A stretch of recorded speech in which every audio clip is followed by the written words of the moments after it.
ఇంత ఉత్సాహం ఉంటే పొత్తు ఎందుకు పెట్టుకున్నారని. మా పొత్తు ఈ రాష్ట్రాన్ని కాపాడడానికి.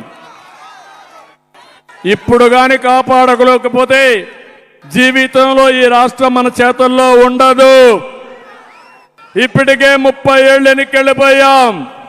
చీకటి పాలన, చీకటి జీవాలు, అందరి జీవితాలు అంధకారం అయిపోయినాయి.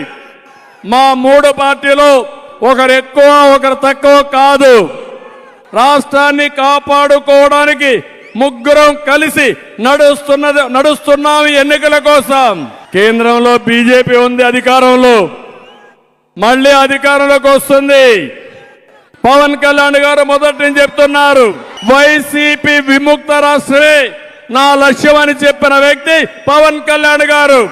అందుకే ఎన్డీఏ చెప్తున్నారు 400+ సీట్లు రావాలని పార్లమెంటుకి.